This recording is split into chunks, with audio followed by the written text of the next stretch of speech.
శాఖ ఉత్తర నియోజకవర్గంలోని బర్మా క్యాంపులో ఉన్న ప్రభుత్వ భూమి కబ్జాకు గురవుతోందంటూ స్థానికులు నిరాహార దీక్షకు దిగారు. ఇల్లు లేని పేదలకు స్థలాలు ఇప్పిస్తారంటూ నమ్మించి ఇప్పుడు కొందరు నాయకులు ప్రభుత్వ స్థలాన్ని కాజేస్తున్నారని మండిపడ్డారు. ఇక ఈ వ్యవహారంలో ఎమ్మెల్యే అండదండలతో బీజేపీ నాయకులు కబ్జాలకు పాల్పడుతున్నారని ఫైర్ అయ్యారు.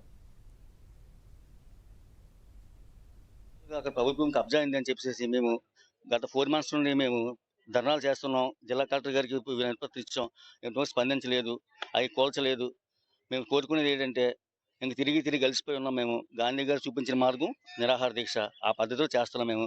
కానీ ఇప్పటికైనా ప్రభుత్వం స్పందించి అక్రమంగా కట్టిన నిర్మాణాలు కూల్చేసి G+3 పద్ధతిలోని నిజమైన లబ్ధిదారులను కూర్చున్న పేదలు ఇళ్ళు లేని వాళ్ళు వీళ్ళు కేటాయించి కోరుకుంటున్నామండి. గవర్నమెంట్ వెబ్సైట్ ఇది. ఇందులో ప్రభుత్వ భూమి 3 ఎకరాలు రాసి ఉంది. ఎంఆర్ఓకి ఎంతకని ఏం కావాలండి? మీ వెబ్సైట్లోనే ప్రభుత్వ వెబ్సైట్లో రాసి ఉంది కదా ప్రభుత్వ భూమి అనేది.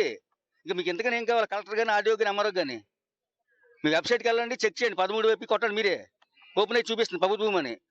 అందులో అఫీషియల్గా 60 కట్టి 60 షెడ్లు నిర్మించుకొని 5 లక్షలు అమ్ముకుంటుంటే ఏం చేస్తుంది ప్రభుత్వం? ఇంకా లోకల్గా కొంతమంది కబ్జాదారులు ఉన్నారండి. పేర్లు కూడా ఇచ్చాము, పొల్యూషన్ కంప్లీట్ ఇచ్చాము. వాళ్ళు చెప్పేది ఏంటంటే మేము బీజేపీ కార్యకర్తలు చెప్పుకుంటున్నారండి. మరి ఆయన ఎమ్మెల్యే గారు ఉందో తెలియదు మాకు.